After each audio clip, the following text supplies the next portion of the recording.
Kevin is 25 years old, and he believes he is doing well.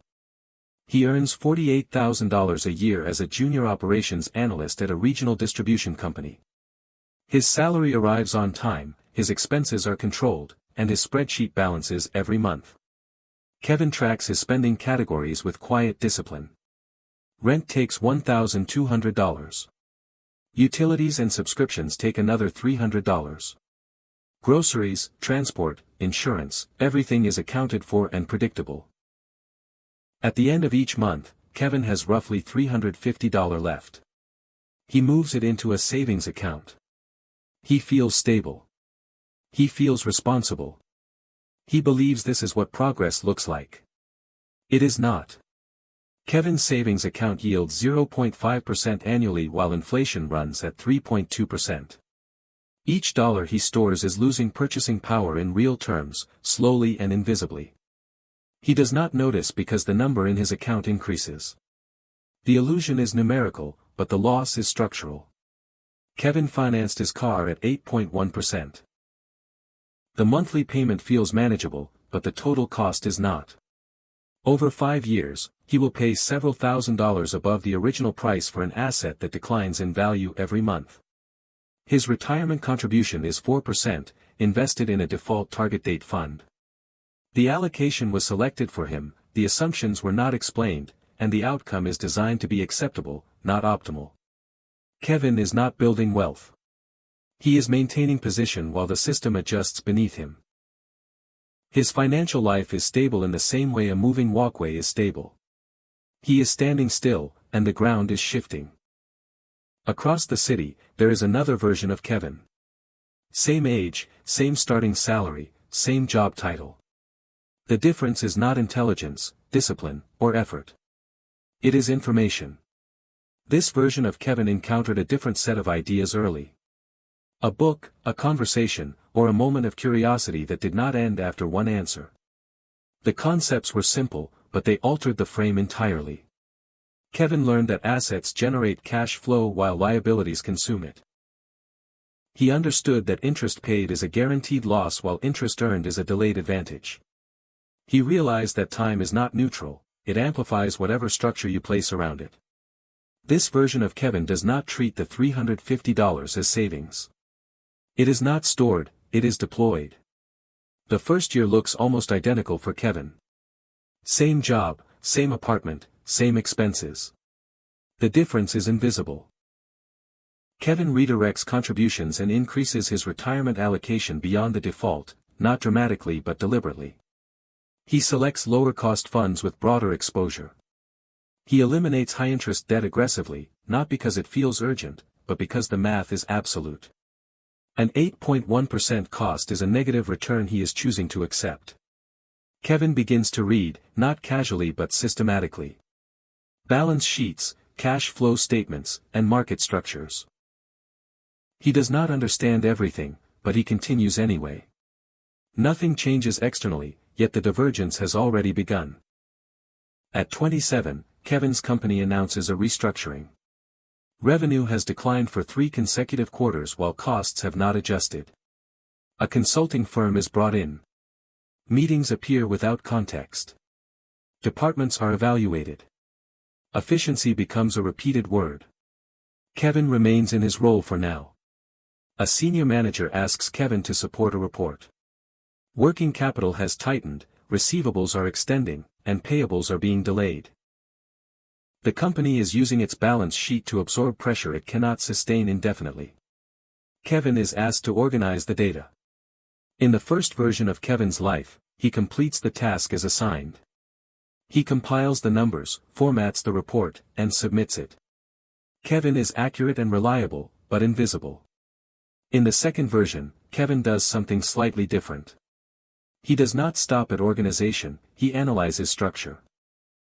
Kevin notices that inventory turnover has slowed while financing costs have increased. He calculates the impact of holding excess inventory in a rising rate environment and estimates the drag on cash flow. Kevin models a reduction scenario. The numbers are not complex, but the implication is. He attaches a brief note in direct language with no unsupported assumptions. The manager reads it and forwards it. Kevin is invited to a meeting he was not expected to attend. This is the pivot point in Kevin's life, though it does not feel significant at the time. The room is smaller than expected, with fewer people and higher stakes. The discussion is not about reports, it is about decisions. A director mentions refinancing a credit facility with unfavorable terms. The company's leverage ratio has shifted and lenders are adjusting pricing. Kevin understands enough to follow. In the first version, Kevin remains silent, takes notes, and leaves. His role does not change. In the second version, Kevin recognizes that the proposed refinancing assumes a rate that does not reflect recent market movement. The difference is small in percentage terms but large in dollar impact. Kevin writes the number down and slides it across the table. The director pauses, recalculates, and the room adjusts. The meeting ends differently. 2 weeks later, Kevin's responsibilities expand. Not formally, but functionally. Kevin begins supporting capital planning discussions and gains access to models he was not previously allowed to see. He does not understand all of them, but he learns. Kevin's salary increases modestly at the next review cycle, but the change is not the salary. It is proximity. Kevin is now closer to decisions. At 29, Kevin transitions into a corporate finance role. The title reflects the shift, but the work defines it. Kevin is no longer tracking past performance, he is modeling future scenarios. Revenue projections, cost structures, financing options, and sensitivity analyses become part of Kevin's daily work. He begins to understand how small assumptions compound into large outcomes. Kevin sees how decisions are framed before they are presented, what is included, what is omitted, which risks are emphasized, and which are minimized. The visible system is not the real system. The real system operates earlier, quieter, and with fewer participants. In the first version of Kevin's life, he remains in operations. Kevin's salary increases incrementally, his responsibilities expand within a defined boundary, and he continues saving and contributing. He remains stable. At 32, Kevin is earning $65,000. His savings have grown, but his purchasing power has not kept pace. Kevin does not feel behind because he is not aware of the comparison. In the second version, Kevin's trajectory accelerates. He moves to a larger firm where the scale and complexity increase. The margin for error decreases. Kevin is exposed to capital allocation decisions that affect entire divisions. He analyzes debt structures, fixed versus floating rates, duration exposure, and covenant constraints. Kevin learns that capital is not simply raised, it is negotiated, structured, and timed. He learns that risk is not avoided, it is priced. At 34, Kevin is managing projects that influence multi-million-dollar outcomes.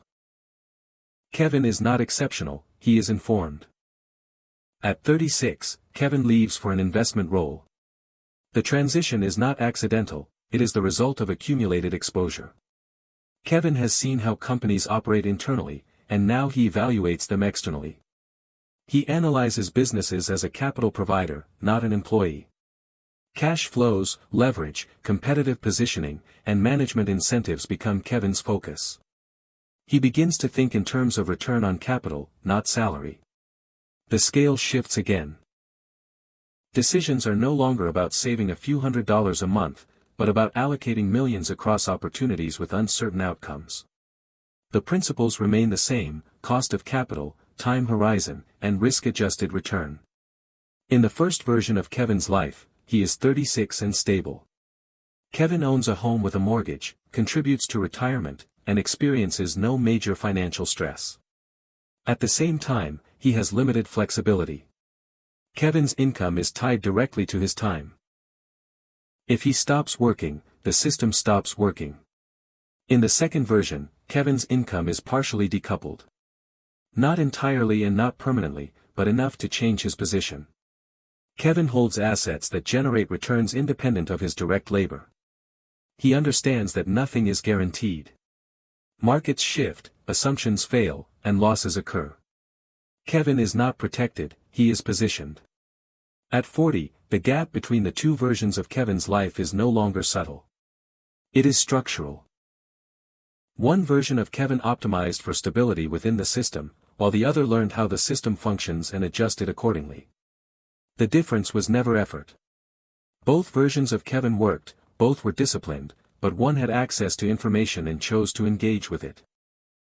Financial knowledge does not remove risk, it reveals it.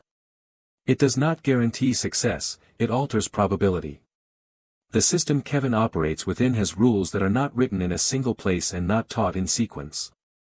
They are distributed across concepts Kevin is expected to assemble independently. Most people do not. They follow visible paths: earn, save, spend, and repeat.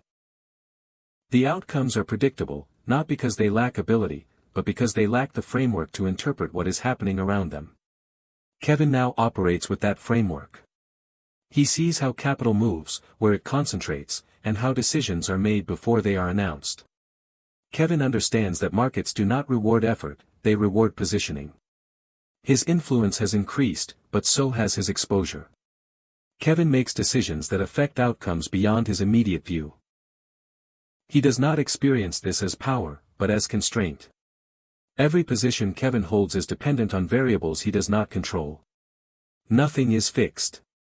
The system is dynamic and unstable beneath the surface. The version of Kevin who never learned these rules still exists as a parallel outcome that could have been permanent. The divergence began with a small decision to question, to read, and to continue when the concepts were unclear. There was no moment of transformation, only accumulation. Information layered over time, compounding into perspective. Perspective compounding into action. Action compounding into position. The process is not visible from the outside. It appears as progression, but it is structure. The game does not conclude at any stage. It recalibrates. Each level introduces new variables, larger consequences, and narrower margins. The stability Kevin once sought becomes irrelevant. The objective shifts from security to managing exposure. Kevin never fully achieves control, he only manages it. Somewhere, another version of Kevin is still at the beginning, balancing a spreadsheet, saving a fixed amount, and feeling in control. He is not wrong, but he is incomplete. The information required to change that outcome is available, not hidden, not restricted, only unassembled. The question has never been whether the system can be understood. It can. The question is whether Kevin engages with it early enough for the difference to matter.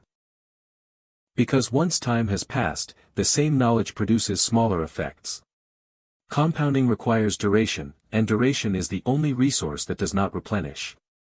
Kevin closes the model on his screen. A decision is pending. The variables are defined, the outcome uncertain. This is normal. The system continues. It does not pause for comprehension, it does not reward late understanding. It absorbs it, adjusts, and moves forward. The game does not end. It refines itself.